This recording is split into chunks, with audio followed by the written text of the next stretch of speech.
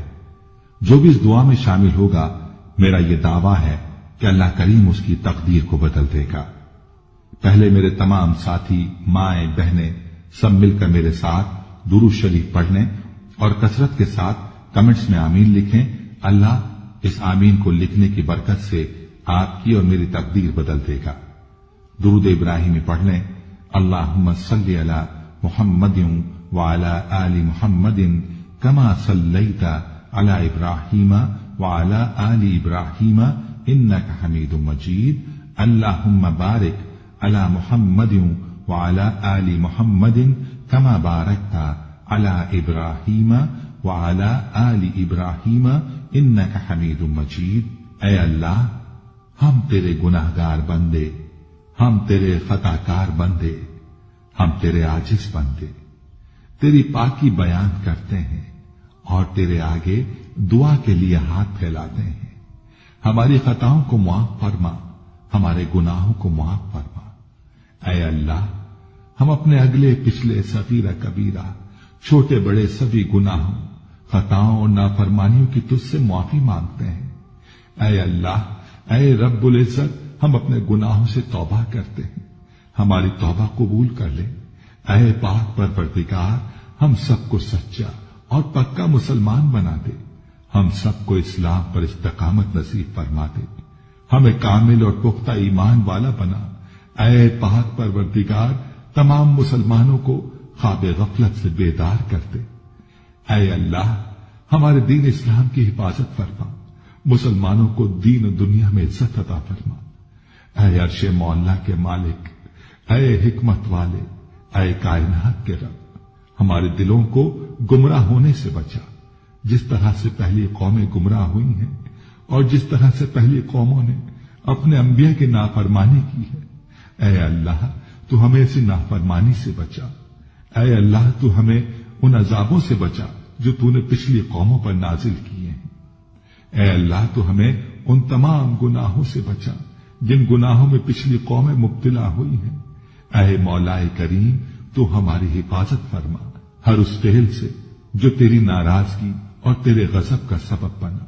اے اللہ، ہماری زندگی کو اپنی چاہت کے مطابق ڈھال دے، ہمیں صرف اور صرف نیکی کی توفیق عطا فرما، ہم نیکی کی باتوں کو سننے والے بن جائیں اور ان پر عمل کرنے والے بن جائیں، اور نیکی کی باتوں کو پھیلانے کی ہمیں توفیق عطا فرما۔ اے اللہ، یہ دور فتنے کا دور ہے، امت کے اندر ہر طرح کے گناہ پائے جاتے ہیں، تو ہمارے حال پر رحم فرما اور ہمیں گناہوں سے بچنے کی توفیق عطا فرما۔ اے اللہ، تو کریم ہے، تو رحیم ہے، تو رحمان ہے، تو غفور الرحیم ہے، تو ہمارے گزشتہ گناہوں کو معاف فرما دے اور آئندہ کے لیے ہمیں گناہوں سے بچنے کی توفیق عطا فرما۔ اے اللہ، ہمارے تن من، ہمارے دل کو، دماغ کو، روح کو، جسم کو پاکیزہ بنا دے، ہمارے دلوں پر لگے زنگ کو، ہمارے دلوں پر جمی گندگی اور میل کو اپنی رحمت سے دھو ڈال۔ اے اللہ، ہمیں اپنے عذاب اور رسوائی سے بچا۔ اے پاک پروردگار، تمام مسلمانوں کی افلاس، سستی اور غفلت سے حفاظت فرما۔ یا اللہ، اسلام کا بول بالا فرما، اسلام کا جھنڈا بلند فرما۔ اے اللہ، کل امت محمدیہ کو حشر کی رسوائی سے